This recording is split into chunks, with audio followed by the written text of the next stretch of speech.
오늘은 사랑의 장소가 있나요? 라는 제목으로 하나님의 말씀 사랑의 교회 시리즈 마지막 시간을 마치도록 하겠습니다.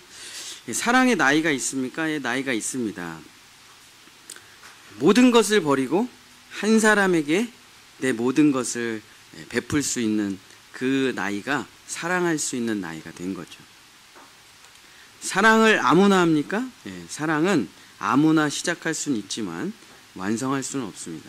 사랑은 혼인 서약, 언약 안에서 서로 간의 계약 안에서만 가능하고 서로 간에 지켜야 될 것들을 지키는 안에서만 사랑은 이루어질 수 있는 거죠. 사랑이 시작됐습니다. 근데 서로 싸우죠. 온도가 달라서. 그래서 온도를 맞춰가는 과정이 필요합니다. 그래서 서로 너무 차갑고 너무 뜨거운 AB가 결혼했지만 서로 좀 식어지고 한 사람은 좀 따뜻해지면서 서로가 서로 하나가 되는 36.5도가 돼야 될지. 사랑을 어떻게 유지해 나갑니까? 사랑은 현실로 유지하는 게 아니라 사랑은 유치한 꿈으로 유지가 되는 겁니다. 지금 처한 현실을 맨날 아내랑 남편이랑 얘기해봐야, 자녀들한테 돈이 없다는 얘기를 백날 해봐야 아무런 게 되질 않아요. 사랑은 현실과 상황과 그런 것을 먹는 게 아니라 꿈을 먹는 거기 때문에, 비전을 먹는 거기 때문에, 유치한 환상을 먹는 거기 때문에. 라면을 먹지만 우리 내년에는 짜장면을 먹자, 그날이 꼭 올 거야, 함께 기도하자 하면서 사랑은 유지가 되는 것이죠. 사랑은 꿈 넘어 꿈이며 사랑 너머에 있는 사랑이죠. 사랑을 어떻게 해나갈 수 있습니까? 사랑은 이벤트가 아니고 습관으로 해나갈 수가 있습니다. 그래서 매일 안아주고, 매일 밥해주고, 매일 청소하고, 매일 뽀뽀해주고. 그래서 사랑은 이벤트가 아니라 내 몸에 밴 습관으로 사랑할 수 있다. 그리고 마지막 사랑의 끝은 무엇입니까? 사랑의 끝은 예수님께, 하나님께 영원히 올려보내드리며 사랑이 마무리되는 것. 그게 인간의 사랑의 끝이에요. 내가 소유하고 천국에 가서도 야 밥 해와, 야 물 떠와, 그런 게 말이나 됩니까? 그죠? 그런 게 사랑이 아니라 정말 두 사람이 최선을 다해서 사랑하면서 그 사랑의 실패와 그 사랑의 눈물과 뭐 이혼을 하겠다. 제가 며칠 전에 결혼한 지 지금 한 달밖에 안 된 지인이 찾아와가지고 형님 이혼하려고요. 그래서 내가 야 지금 결혼한 지 얼마 됐다고 벌써 그 얘기가 오고 가냐 그랬더니 도대체 내가 뭘 잘못한지 모르겠습니다 형님 그러길래, 너의 존재가 잘못이야. 뭘 잘못한 게 아니라 살아서 숨쉰 자체가 잘못이라고. 그거를 아직도 깨닫지 못했다면 넌 앞으로 더 힘든 일이 오게 될 거야. 너가 숨쉬고 말하고 밥 먹고 살아있는 존재 자체가 그에게 고통이란다. 그걸 깨달아 겸손하게 될 때 넌 사랑을 다시 시작할 수 있어. 무슨 말인지 못 알아듣더라고요. 그렇죠. 그 과정을 통해서, 그 지극한 고통의 과정을 통해서 우리는 어느 순간인가 사랑이라는 걸 알게 돼요. 내가 죽어야, 내가 없어져야, 내가 내려놓아야 너를 바라볼 수 있구나. 네가 뭘 좋아하는지 인제 알겠구나. 네가 뭘 원하는지 내가 인제 알겠구나. 맨날 내가 좋아하는 걸 얘한테 먹이고 행복하라고 하려고 했거든요. 근데 얘가 좋아하는 건 따로 있었어요. 얘가 기뻐하는 건 따로 있었어요. 아 그래, 좀 내려놓고 물러서고 지켜보고 기다리는 게 사랑이었는데, 그걸 깨달을 때 우리는 이 사람을 보내주게 되는 거예요. 예수님께로, 자기의 사랑의 자리로. 아내도 남편과 이별을 하겠죠. 우리도 자녀들과 이별을 하겠죠. 그러고선 영원하신 사랑으로, 영원한 하나님의 나라로 정말 이 땅에서 우리의 시행착오를 끝에 그 사랑을 완성해서 하나님의 영원한 사랑으로 올려보내주는 것이 우리의 사랑의 마지막 결론이 되는 거죠. 오늘은 사랑의 장소가 있나요? 라는 제목으로 이제 마무리를 지려고 하는데, 제가 지난주에도 잠깐 불렀는데 오늘은 이런 노래를, 이 노래인가? 트로트인가? 정확하게 모르겠어요. 님과 함께라는 남진 장로님, 에덴교회 남진 장로님. 저 푸른 초원 위에 그림 같은 집을 짓고 사랑하는 우리님과 100년 살고 싶어. 봄이면 씨앗 뿌려, 여름이면 꽃이 피네. 가을이면 풍년되어 겨울이면 행복하니.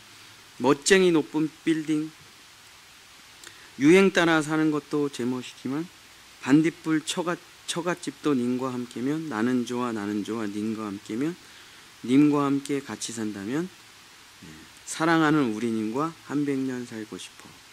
이 찬양의 제목이 찬양 님과 함께, 님과 함께입니다. 여러분, 사랑하기 가장 좋은 곳이 어디입니까? 님이 계신 그곳이죠. 세상 사람들도 사랑하기 좋은 곳이 어디가 아니라 님이 계신 곳이라는 것은 그림자로 알고 있었던 것 같습니다. 사랑하기 가장 딱 좋은 곳은 어디냐? 님이 계신 바로 그곳이죠. 제가 만난 교회를 다니시는 엉터리 교인들이죠.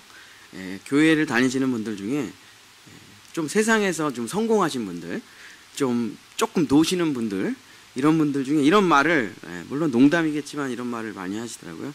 천국 가기가 싫다. 지옥에 갈 수는 없는데 천국 가는 게 걱정이래요. 왜 천국 가는 게 걱정이세요? 맨날 예배 드리는 걸 견딜 수가 없을 것 같아. 자기 너무 재미가 없고 너무 지루하고 골프도 못 치고 술도 없고 게임도 없고 거기 가서 매일 주님의 얼굴 보면서 하루 종일, 그것도 영원히 예배를 드리는 삶이라는 거는 이게 지옥 아니에요? 그래서 가기는 가야 되는데, 그죠? 불구덩이에 들어가긴 좀 싫으니까 가기는 가야 되는데 너무 걱정이 되는 거예요. 이 사람이 천국을 싫어하는 이유가 뭡니까? 천국의 외형만 보는 거예요. 천국에 뭐가 있나? 천국 가면 뭐 하고 지내나? 천국 가면 뭐 조식 뷔페는 나오나? 천국 가면 집은 어디를 주나? 근데 우리 집은 뷰가 리버뷰인가? 아니면 오션뷰인가? 이런 것만 생각해. 천국 가면 고스톱은 칠 수 있나? 카드놀이는 있나? 게임은 있나? 천국의 외형만 보는 거예요. 그분이 놓치고 있는 게 뭐죠? 천국에 누가 있는지는 생각을 전혀 안 하는. 자기 거기 가서 뭐 할까만 생각해. 진짜 천국에 가는 사람들, 진짜 구원받은 사람은 천국이 황금길이냐? 무슨 상관이겠습니까? 천국이 황토길이냐? 무슨 상관이에요? 금이냐, 옥이냐, 옥이냐, 황토냐, 무슨 상관이에요? 우리가 천국에 가는 이유는 예수님을 보기 위해서 가는 거죠. 거기에 나를 사랑하신 그 주님이 있기 때문에 거기를 가는 겁니다. 무슨 오션뷰면 어떻고, 마운틴뷰면 어떻고, 초가집이면 어떻고, 높은 빌딩이면 어떻겠습니까? 우리 주님과 함께 있을 수 있어서 우리가 천국에 가는 것이죠. 우리가 천국에 가는 이유는 아브라함을 직접 뵙고 싶어서 가는 거죠. 이삭, 야곱, 요셉, 모세, 여호수아, 다윗, 요한, 바울과 직접 만나서 이야기를 나눌 수 있고 그들과 교제할 수 있기 때문에 가는 겁니다.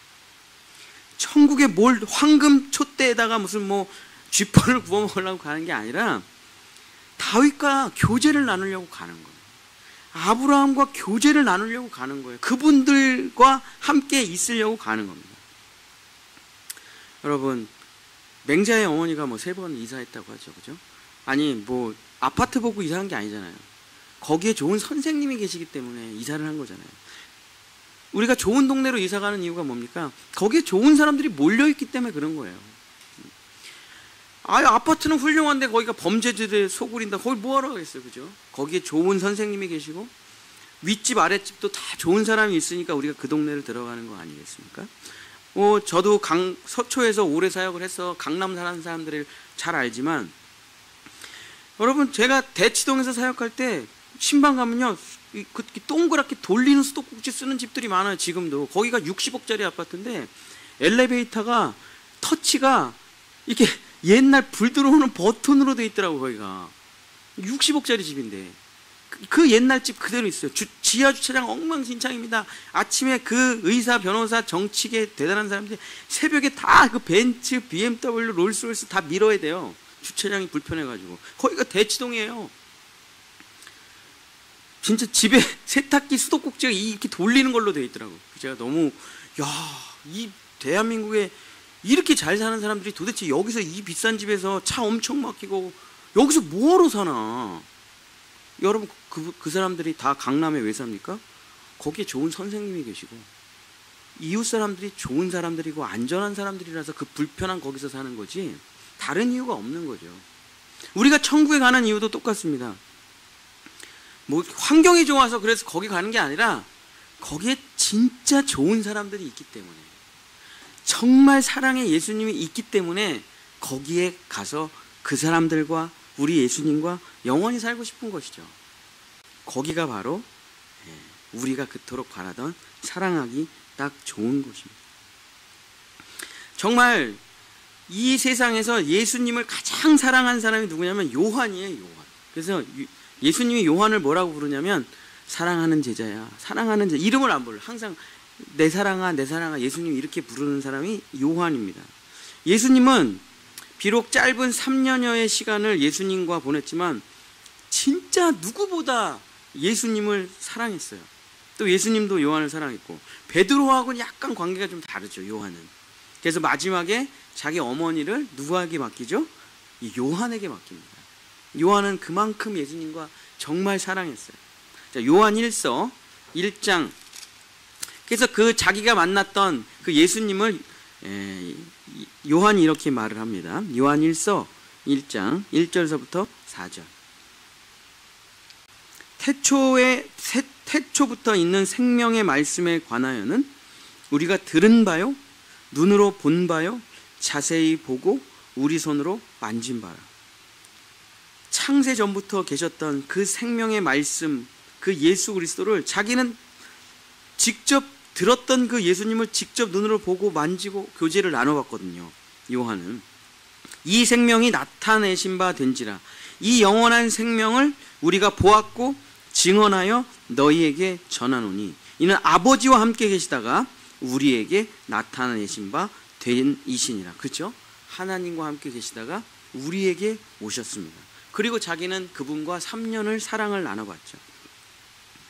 우리가 보고 들은 바를 너희에게도 전함은, 내가 요한 1, 2, 3서를 쓰는 이유는 너희로 우리와 사귐이 있게 하려 함이라. 우리의 사귐은 아버지와 그 아들 예수 그리스도와 더불어 누림이라. 내가 이것을 쓰면 우리의 기쁨이 충만하게 하려 함이라. 내가 예수님과 3년의 교제를 해봤더니 도대체 말로 할 수 없는 그 친밀한 사랑의 관계를 누려봤더니 이거를 진짜 누구에게 말하고 싶은 거예요. 너도 예수님하고 친하게 지내봐. 너도 예수님하고 사랑에 빠져봐. 너도 예수님과 그 놀라운 관계를 가져봐. 그럼 내 마음에 기쁨이 차올라. 내 마음에 충만이 차올라. 이게 진짜 관계구나. 이게 진짜 인간과 인간, 하나님과 사람과의 관계구나. 그 거짓된 가면을 쓰고 서로 입속이 있고 겉으로는 착한 척하지만 죄를 짓밟고 올라가야지, 그런 거짓된 관계가 아니에요. 이 관계는 우리가 한 번도 경험해 보지 못한, 정말 그 아담이 하와에게 하고 하와가 아담에게 했던, 서로 둘이 완전히 발가벗었으나 부끄러움이 없는 상태가 어떤 상태입니까? 내 모든 것을 다 보여줘도 부끄러움이 없는 거예요. 여러분, 여러분의 마음 전체를 아내에게 보여주면, 또 아내의 마음 전체를 남편에게 보여주면 여러분 한 점 부끄러움이 없습니까? 엄청 부끄럽죠. 별의별 음란함, 더러움, 추악함. 어저께도 제가 이제 밤에 애들을 재우기 직전에 치카치카를 시켜주는 게 제일 귀찮거든요. 그 셋을 다 치카치카를 시켜주고, 그래서 제가 야 빨리빨리 치카해. 근데 제가 안 나가고 항상 제 방에 있어요.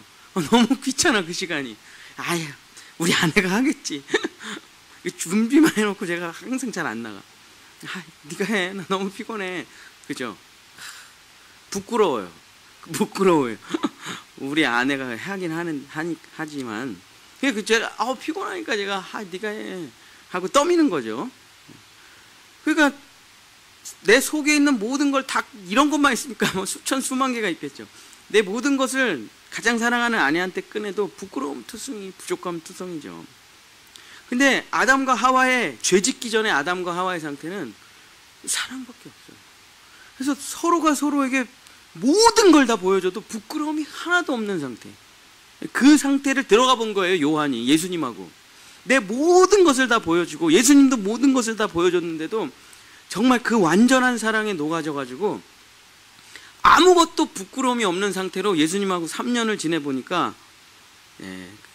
사도 요한이 그 예수님과의 친밀한 교제를 이렇게 정의합니다. 요한 1서 4장 7절 8절. 뭐 아마 성경에서 아마 제일 유명한 구절의 한 구절이겠죠. 요한 1서 4장 7절 8절 우리 한번 같이 읽겠습니다. 시작. 사랑하는 자들아 우리가 서로 사랑하자.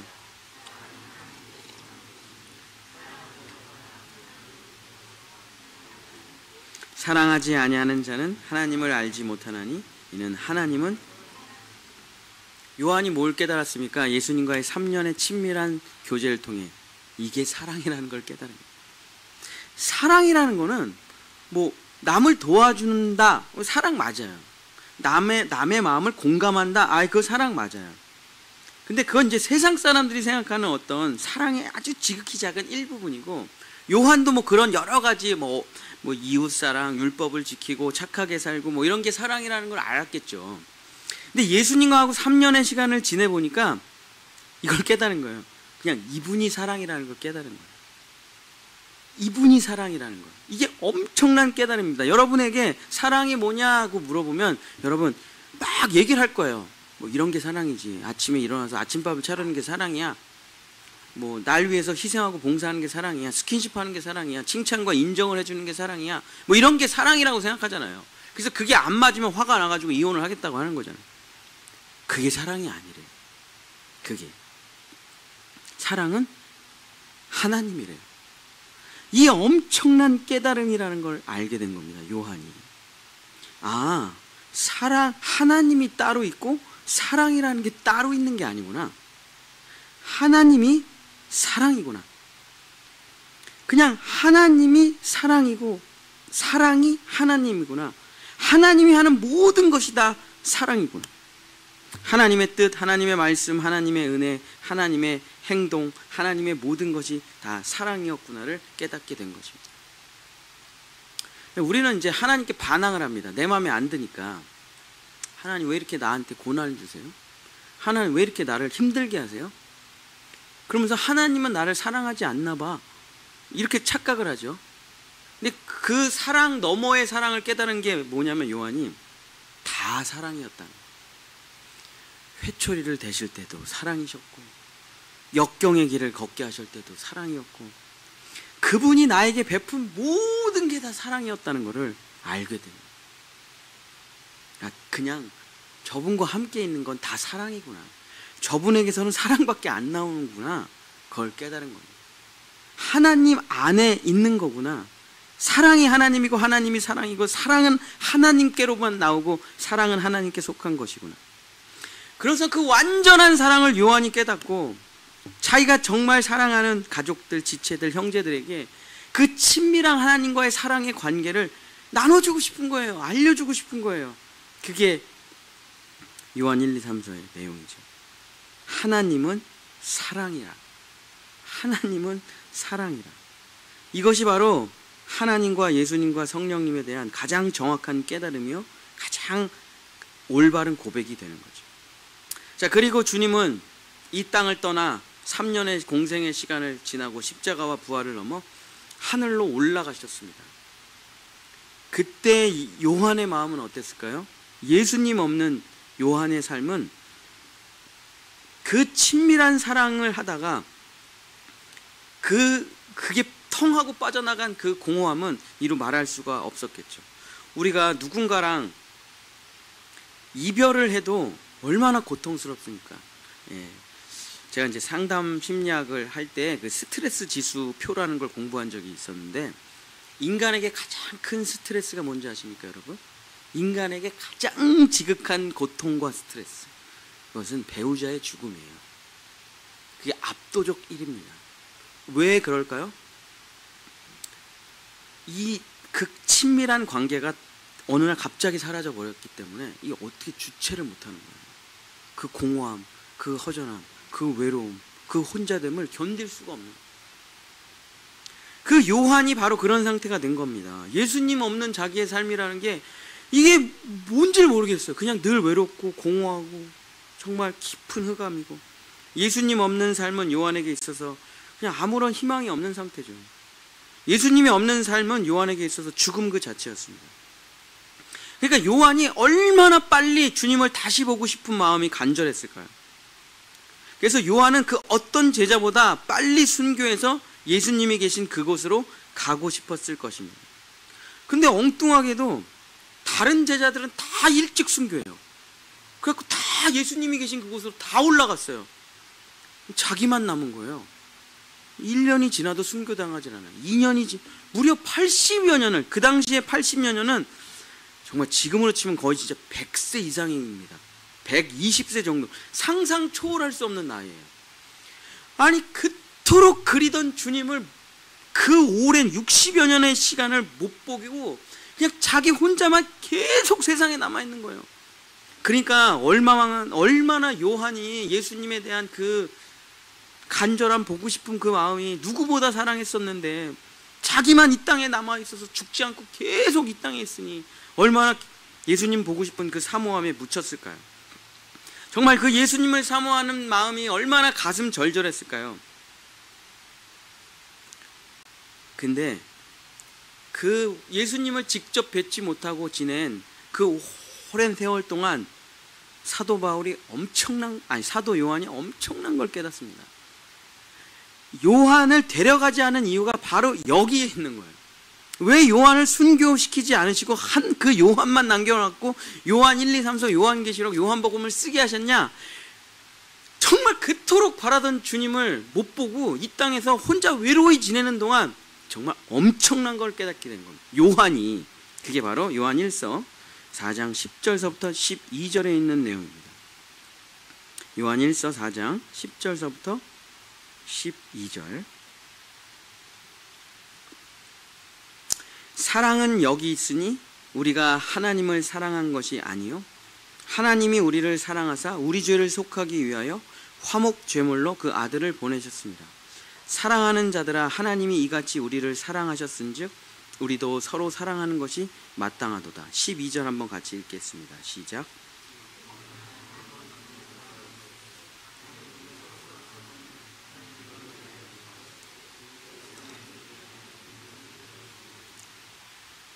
요한의 소망이 뭡니까? 죽어가지고 천국에 가서 예수님하고 다시 그 친밀한 교제로 연결되는 거예요. 그게 요한의 유일한 소망입니다. 다시 예수님 얼굴 보고 다시 그 예수님과의 사랑의 관계로 들어가는 게 요한의 소망이에요. 근데 이 땅에서 그냥 한 해가 가고 이 두 해가 가고 세 해가 가면서 도대체 난 진짜 언제 가는 거야? 언제 우리 주님을 다시 보는 거야? 그러면서 예수님의 부탁을 듣는 겁니다. 그게 뭐냐면 예수님 아들을 잃어버린 어머니 마리아를 돌보는 거예요. 또 수많은 형제들이 오겠죠. 고문받고 찾아오고 두들겨 맞고 찾아오고 로마에 박해받고 찾아오고 도망다니다 찾아오고 순교하고 남은 가족들이 갈 데 없어서 자기를 찾아오는 거죠. 그 일을 계속 하는 거예요. 요한이 어쩔 수 없이 나는 언제 우리 주님을 뵀나.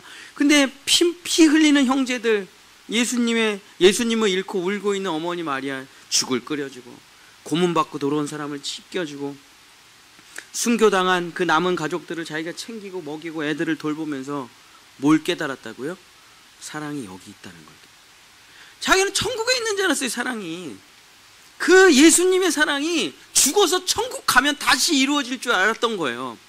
근데 여기서 예수 그리스도의 제자들과 그 순교당한 가족들과 예수님의 형제자매들을, 우리의 형제자매들을, 매일 순교당하는 형제자매들을 돌보니까 그 예수님의 사랑이 내 안에 거하고 있는 거예요. 그 예수님의 사랑이 지금 여기 있다는 걸 알게 된 거예요. 천국에 있는 게 아니라. 그래서 뭐라고 씁니까? 사랑은 여기 있습니다. 우리가 서로 사랑할 때 예수님의 사랑이 지금 여기 있다는, 굳이 천국에 안 가도 돼요. 예수님의 사랑이 지금 여기에 충만하게 나타나고 있는 거예요. 이게 지금 엄청난 깨달음입니다. 이게 없었다면요, 우리는 종교인 되고 다 죽었을 거예요. 서로 사랑이라는 건 존재하지 않았을 겁니다. 이 요한 1, 2, 3, 4, 요한계시록, 요한복음을 안 써놨다면 우리는 하나님 사랑 하면서 유대인처럼 살다가 이슬람이고 뭐 나머지 다 죽여버리고 우리만 하나님의 선민이요 천국 가는 것만 생각하고 우리만 하나님의 사랑을 받았다고 생각하고 우리만 이제 죽어서 영원한 천국을 누릴 거라고 생각하고 옆에 있는 사람 다 죽였을 거예요.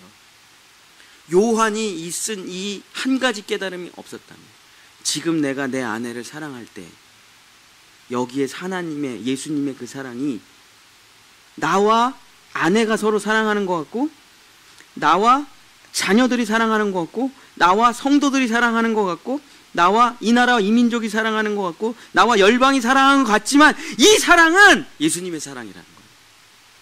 이걸 깨달은 거예요, 요한이. 우리가 서로 사랑할 때 하나님의 그 사랑이 여기 있다는 거를. 죽어서 이루어지는 게 아닙니다. 그래서 우리가 이런 말을 하는 거잖아요. 이 땅에서 지옥을 살다가 천국에 갈 수가 있느냐? 불가능하다. 불가능하다. 이 땅에서 천국을 산 사람이 죽어서도 천국을 가는 거고, 이 땅에서 지옥을 산 사람은 죽어서도 지옥을 가는 거지. 지금 내가 천국을 누리지 못하면 그 사람은 천국이 열리지 않는다. 이런 얘기 많이 들어보셨죠, 그죠? 천국은 여기 있는 게 아니라 내 안에 있고 너와 나 사이에 있는 거다. 어멍, 그죠? 그 요한이 그 얘기를 하는 겁니다. 요한은 천국에 예수님의 사랑이 있는지 알았습니다. 그러나 눈물을 흘리는 그 형제를 끌어안고 같이 울 때, 형제를 향한 그 눈물 속에, 형제를 향한 그 나의 손에, 형제의 피를 닦아주는 그 수건에, 그 형제가 다시 죽음을 향해 전도하러 갈 때 가슴 터지며 하는 그 기도 속에 예수님의 사랑이 내 안에 충만하게 차오른다는 걸 요한이 알게 됩니다. 예수 그리스도의 사랑이 지금 여기 있고, 지금 여기 있어. 자, 그래서 이렇게 고백을 합니다. 요한일서 4장 19절서부터 21절. 우리가 사랑함은 그가 먼저 우리를 사랑하셨습니다. 누구든지 하나님을 사랑하노라 하고 그 형제를 미워하면 이는 거짓말하는 자니, 보는 자 그 형제를 사랑하지 아니하는 자는 보지 못하는 바 하나님을 사랑할 수 없느니라. 우리가 이 계명을 주께 받았으니 하나님을 사랑하는 자는 또한 그 형제를 사랑할지니라. 내 눈앞에 아파하고 힘들어하는 피 흘리는 이 형제를 사랑할 때 예수님의 사랑이 내 안에 충만하게 차오른다는 것을 알게 된 것이죠. 그래서 형제를 진짜 예수님을 정말 사랑하는 사람이라면 형제를 사랑하지 아니할 수 없고, 형제를 진짜 자기의 생명처럼 사랑하는 사람은 예수님의 사랑을 모를 수가 없다는 겁니다. 이 사랑이 그 사랑과 하나 된 사랑이기 때문에 그것을 요한이 알게 됩니다. 내가 내 아내와 남편과 자녀와 우리 성도들과 나라와 민족과 열방을 사랑하기 시작할 때 비로소 예수님의 사랑이 내 안에 충만하게 거하기 시작한다. 내가 예수 그리스도와 함께 연합하여 죽었어요. 믿어져요. 근데 왜 삶에서 사랑이 안 나타납니까? 사랑하고 있지 않으니까. 남을 가르치려고 하니까요. 남을 지적질하려고 하니까요. 제가 그렇게 살았거든요, 10년을. 제가 진짜 진리를 깨달았습니다. 제자훈련원 들어가서 십자가의 복음이라는 걸 깨달았어요. 내가 죽어야 그리스도가 내 안에서 산다는 걸 깨달았어요. 그게 정말 진리라는 걸 알았어요. 세상의 모든 것이 다 가짜라는 걸 알게 됐습니다. 필요 없다는 건 아닌데 그건 그림자지 본질이 아니라는 걸 알게 됐어요. 집에 돌아와서 제 서재에 있는 상담심리학 책이 몇 천만 원입니다. 정말 다 그냥 다시 제가 누구를 주면 다시 찾아올까봐 그냥 정말 폐지로 다 버렸어요. 신학책을 다 버렸습니다. 뭐 받았던 모든 걸 다 버리고 성경책 한 권만 딱 남겨놓던. 그랬더니 굳이 목양실이 필요가 없더라고요. 그래서 목양실을 헐어버리고 그냥 아이들 유치부실을 제가 만들어. 제가 지금 이 건물에도 제가 목양실을 안 두는 이유는 글쎄 내가 목양실이 뭐 혼자 그 방 안에 처박혀서 뭐 하냐고 거기서.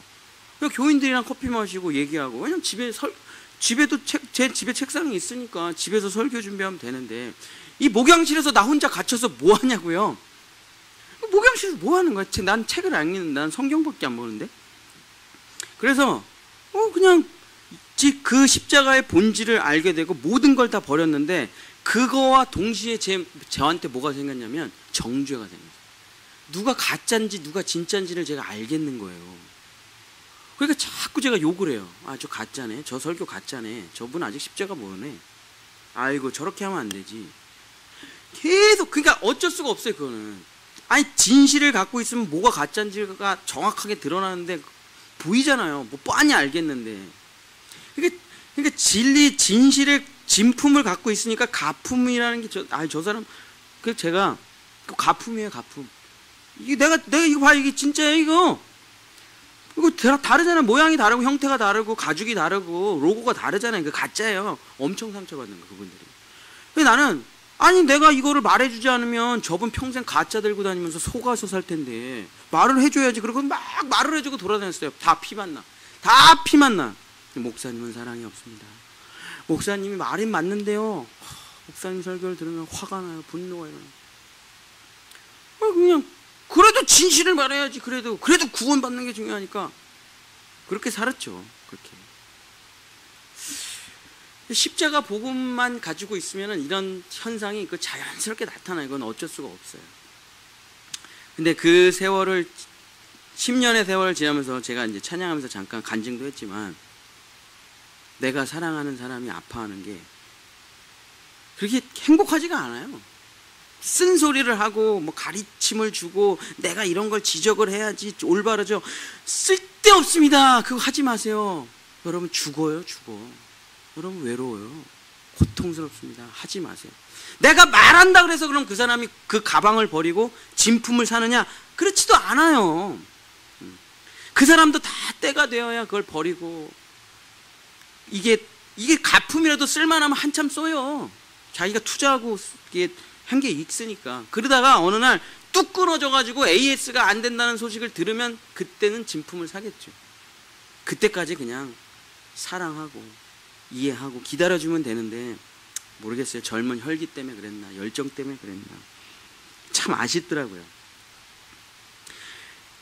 그래서 그 십자가의 복음을 전하고 그 10여 년의 세월을 지나면서 진리를 전하고 애는 썼지만 사랑이 없는 내 자신을 늘 가슴 아파했죠. 근데 요한이 우리에게 주는 그 깊은 깨달음은 뭐냐면 그 아픈 형제들을 그냥 사랑으로 끌어안을 때 정말 그 안에 하나님의 사랑이 저절로 흘러간다는 것을 그때 알게 된 거예요. 요한이. 그러고선 우리에게 이런 깨달음을 이해하기, 우리는 이제 이 예수님의 말씀을 이제서야 이해하게 되는 거죠. 마태복음 22장 37절서부터 40절. 마태복음 22장 37절서부터 40절. 예수께서 이르시되 내 마음을 다하고 목숨을 다하고 뜻을 다하여 주 너희 하나님을 사랑하라 하셨으니 이것이 크고 첫째 되는 계명이요. 22장 39절이 중요한데 한번 같이 읽어보겠습니다. 시작.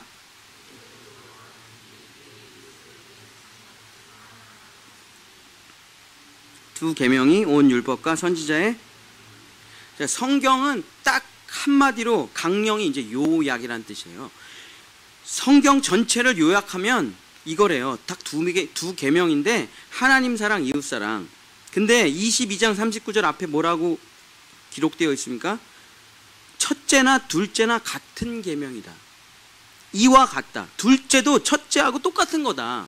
자, 우리는 근데 세상에 하나님 사랑파가 있어요. 그죠? 종교심이 강하고 동성애 반대하고 교회를 중심으로 또 유대인과 같은 종교 중심적 하나님 사랑이 강한 사람들이 있어요. 또 이웃 사랑이 강한 사람들이 있습니다. 또 이 사람들은 동성애를 찬성하고 소수를 존중하면서 하나님은 싹 지워버리려고 해요. 그러면서 세상은 두 파로 나눠져 있어요. 하나님 사랑파, 이웃 사랑파. 그래서 서로 죽도록 싸웁니다. 이게 마귀의 계략이에요. 하나님 사랑과 이웃 사랑은 동일한 거라니까요. 같은 거예요. 근데 저도 좀 어리석은 부분이 있었던 것 같아요. 10년을 돌아보면 하나님 사랑에 제가 약간 치우쳐져 있었던 것 같아요. 진리를 전해야 된다는 거에 좀 치우쳐져 있었던 거예요. 십자가 복음에 막 약간 많이 치우쳐져 있었죠.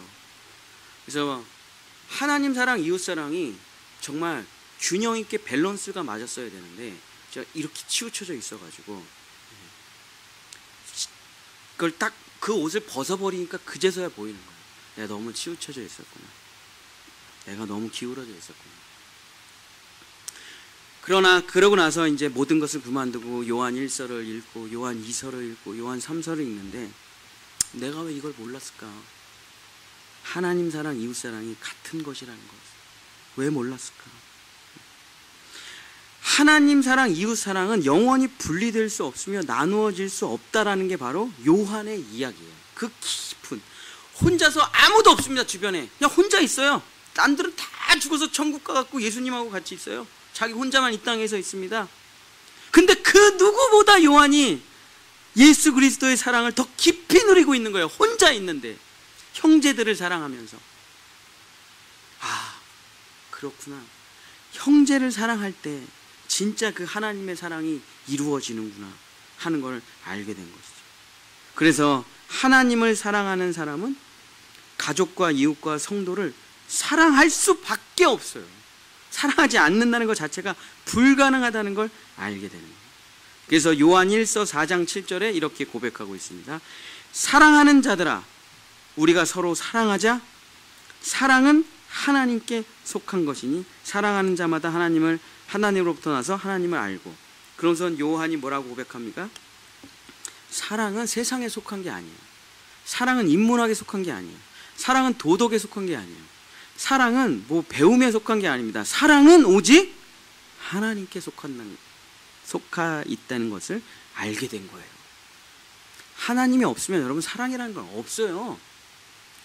그럼 여러분이 하는 건 뭡니까? 사랑 흉내내기죠. 그건 진짜 사랑이 아니죠.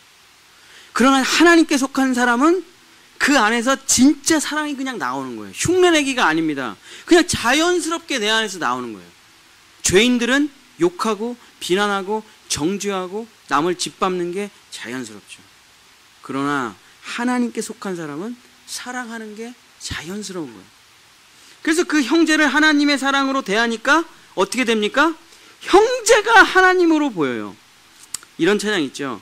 형제의 모습 속에 보이는 하나님 형상 아름다워라. 물론 육신은 여러 가지 형태를 가지고 있지만 내가 그의 영혼을 볼 때 그 영혼이 하나님의 형상이라는 것을 알게 되는 거예요. 그래서 이 형제를 대할 때 하나님처럼 존귀하게 내가 모든 사랑을, 여기 있는 이 사람이 예수인 거예요. 천국의 예수님을 만나야 되겠다는 그 요한의 생각이 완전히 뒤집어져서 여기 있는 이 사람이 바로 예수님이라는 걸 알게 된 거예요. 그래서 예수님처럼 사랑하고 예수님처럼 섬겼더니 예수님의 사랑이 그대로 나타난다는 거예요. 이게 우리가 꿈꾸는 하나님께 속한 사랑, 세상이 흉내낼 수 없는 사랑이죠.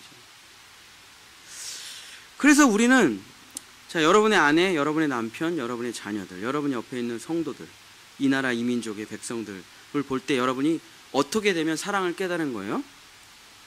나에게 오신 예수님들, 나에게 오신 예수님들이라는 마음이 찾아오시면 여러분은 사랑이 뭔지를 이제서 조금씩 알게 되시는 거죠. 아, 이 새끼 이거 왜 이래? 이놈의 새끼 이거 왜 이래? 아, 쟤는 또 왜 이래? 당신 왜 이래?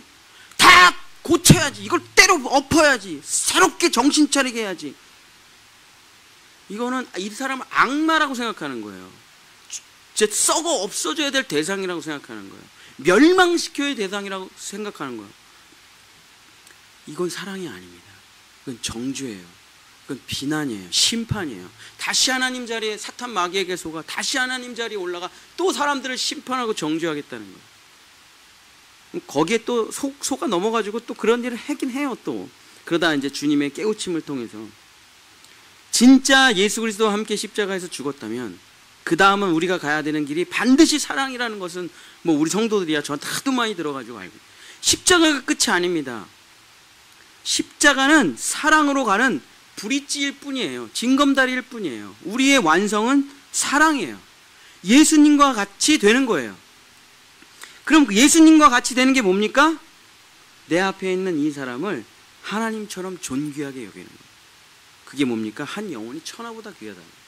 한 영혼이 그 어떤 것보다 귀하다는 것을 깨닫는 거죠.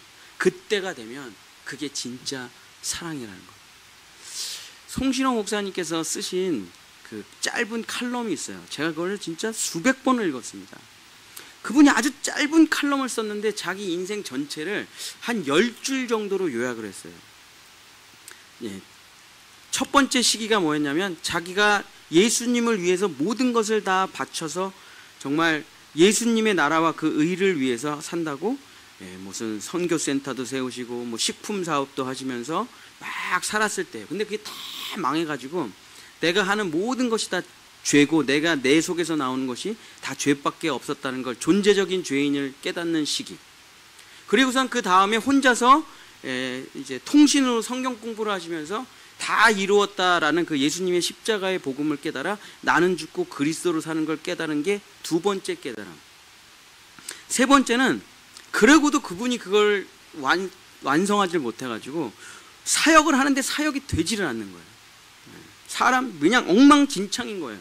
근데 그 십자가의 복음을 깨달은 다음에 세 번째가 뭐냐면 예수님 한 분으로 만족하는 삶을, 그 삶이 내게 없었다는 걸 깨닫고 모든 것을 다 버리고 양복 한 벌, 35년 된 선풍기 하나, 뭐 이제 소변도 가족이 다 소변을 보고 5번이 소변이 차야 물을 내리는, 진짜 나는 없고 주님만이 역사하시는, 그래서 그 돈을 다 선교로 쓰시는 그 오직 예수로 사는 삶이 완성된 게 세 번째입니다. 네 번째가 뭐냐면 제가 지금 말한 이 요한의 깨달음이에요. 한 영혼이 천하보다 귀하다는 것을 깨닫고 그때 제자훈련을 사역할 때 제자훈련원이 사람들이 많이 오기 시작했다는 게 한 10줄의 글인데 제가 맨날 그 글을 읽으면서 나는 어디까지 왔나? 나는 어디까지 왔나? 근데 그 마지막 송신호 목사님의 마지막 깨달음이 뭐냐면 사랑에 대한 깨달음입니다. 그 한 영혼을 하나님처럼 대했더니 그 사람이 살아나기 시작하더라. 그때부터 제자훈련원이 사람이 오기 시작하더라 하는 게 마지막 깨달음이었습니다. 정말 우리가 가는 이 십자가 복음을 넘어 우리가 가는 길의 마지막이 뭡니까? 사랑이죠. 근데 그 사랑은 내가 노력해서 하는 사랑, 내가 훈련받아서 하는 사랑이야, 배워서 하는 사랑이 아니라 하나님께 속한 그 사랑, 정관사 덕가 붙어 있는 그 사랑이 우리에게 찾아와야 우리는 그제서야 우리의 형제들이 하나님의 형상으로 보이게 될 것입니다. 사도 바울이 그 추운 그 그리스의 밤모섬에 유배돼서 정말 집도 없고 동굴에서 살면서 그 추운 바닷바람에 먹을 것도 아무것도 없는 그 지옥의 섬이라는 유명한 밤모섬에 살면서 막 자기가 사랑하는 지체들에게 편지를 씁니다. 근데 그 편지가 엄청 짧잖아요. 요한 1서, 2서, 3서 엄청 짧아요, 그 편지가. 그래서 우리는 이렇게 이해할 수 있어요. 그 추운 밤모섬에서 너무 춥고 먹을 것도 없고 먹도 없고 붓도 없어가지고 이렇게 편지를 짧게 썼나? 아니죠. 요한계시록 엄청 길게 썼습니다. 요한복음 또 엄청 길게 썼어요. 근데 이 짧은 요한 1서, 자기가 가장 사랑했던 가이오 형제와 어떤 부인과 그의 자녀들에게 쓴 편지인데 요한 1, 2, 3서라는 그 3장밖에, 그렇게 타자로 치면 A4 용지 1장밖에 안 되거든요. 요한 1, 2, 3서가 뭐 앞뒤로 1장 정도 되겠죠. 그 정도 내용밖에 안 되는데 사랑해라는 말을 요한복음이 요한이 이 요한 1, 2, 3서에 몇 번 썼는지 제가 세봤거든요. 39번 썼어요. 39번. 여러분 누가 누군가한테 편지를 쓰는데 사랑해라는 말을 39번 쓸 수 있겠어요? 여러분 아내나 남편이, 또 남편이나 아내가 서로 이제 성탄절을 맞이해서 카드를 쓴다고 한번 생각해 보세요. 아니 카드 한 장 쓰는데 무슨 39번을 사랑한다는 말을 쓰냐고요. 그죠? 그러고선 자기가 편지를 짧게 쓰는 이유에 대해서 마지막에 이렇게 얘기합니다. 요한 2서 맨 끝에 1장 12절 한번 같이 읽겠습니다. 요한 2서 1장 12절 시작. 내가 너희에게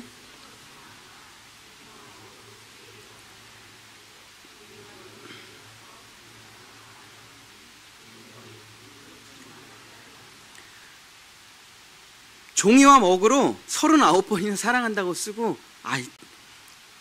더 안 쓸래. 내가 직접 가서 너한테 사랑한다고 말할 거야. 그리고 편지가 마무리돼요. 요한 3서 어떻게 마무리되나 한번. 요한 3서 1장 13절 14절 읽겠습니다. 시작. 내가 내게 쓸 것이 많으나 먹으라 붓으로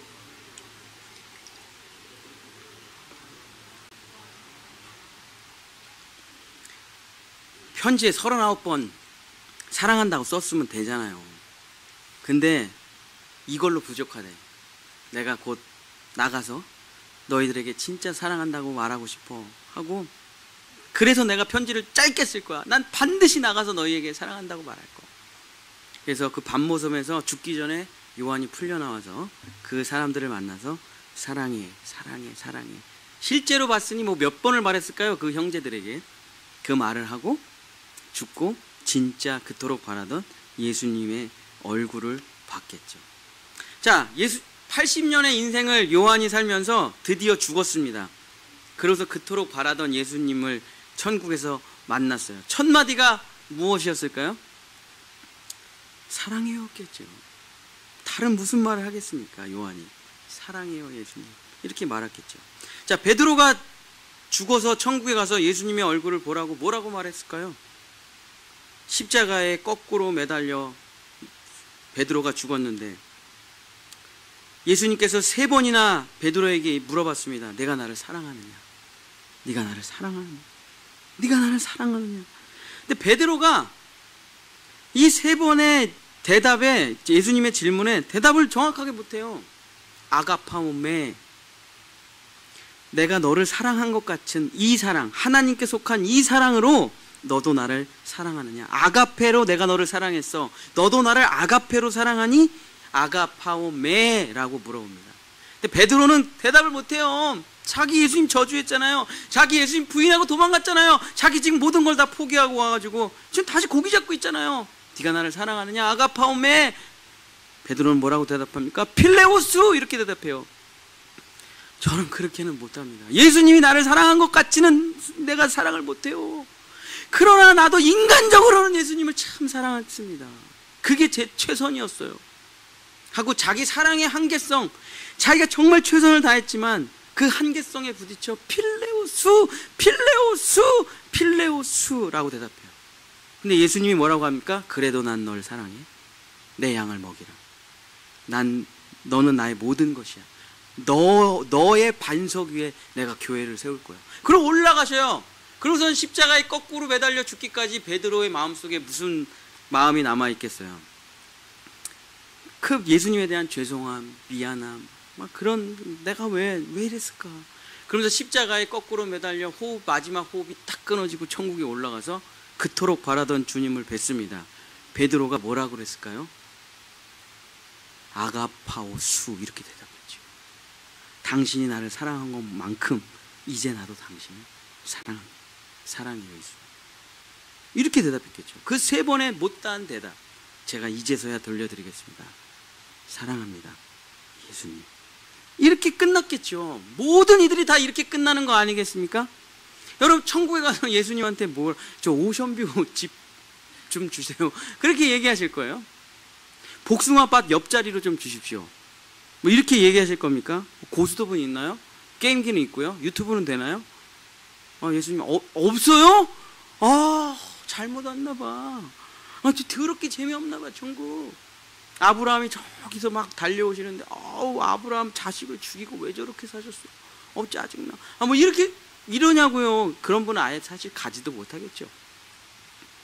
그러니까 우리가 천국에 올라가서 예수님을 보고 또 우리의 많은 선진들을 보고 우리 돌아가신 어머니 아버지를 보고 결국 우리는 무슨 말밖에 못합니까?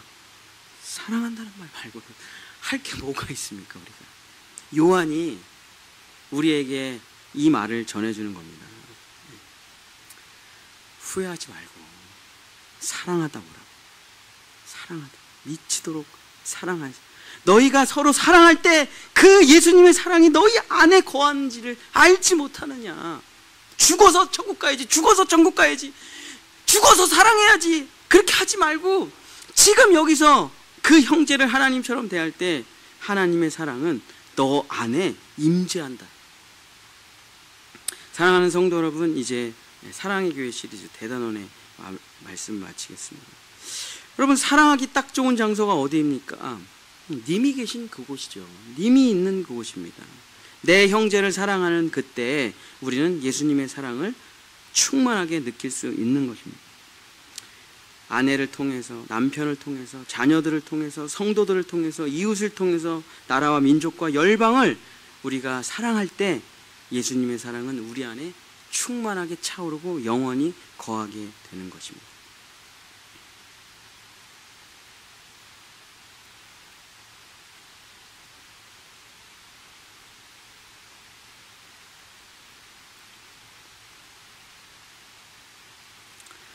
이제 우리는 사랑의 교회 시리즈 7주간의 이야기를 마치며 이제 다음 주는 주님의 성탄을 맞이하게 됩니다.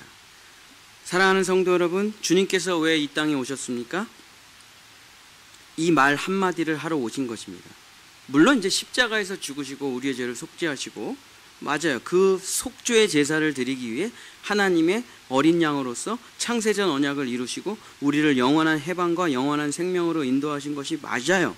그러나 그것을 한마디로 정의하면 예수님은 딱 이 한마디를 하러 이 땅에 내려오신 것입니다. 그 한마디가 뭡니까? 사랑이에요. 사랑. 그 한마디 하시려고 우리를 보고 직접 마치 그 요한의 편지처럼 내가 이 땅에 내려가, 내가 하늘에서부터 그렇게 사랑한다, 꽃으로 태양으로 은혜로 기적으로 엄청난 놀라운 일로 사랑한다고 말하셨지만 그걸로 부족하세요, 우리 하나님이. 그래서 모든 걸 다 포기하고 이 땅에 내려오셔서 십자가에서 우리에게 뭐라고 말씀하십니까? 사랑. 이거 한마디 하시려고 이 땅에 내려오신 거 아니겠습니까? 그리고 우리는 그 사랑의 예수님을 이제 기다리고 노래도 하고 찬양하고 서로 사랑을 나누는 것이죠. 사랑하는 본향의 성도 여러분, 우리 옆에 가족분들 많이 계시죠? 우리 교회는 우리 앞뒤 옆에 또 우리 사랑하는 가족들과 지체들에게 이렇게 고백하시면 고맙겠습니다. 가족이면 사랑해, 가족이 아니시면 사랑합니다. 인사 좀 하세요. 네, 어머니 사랑해요. 박현정 사랑합니다. 우리 성도들 사랑하고요. 네.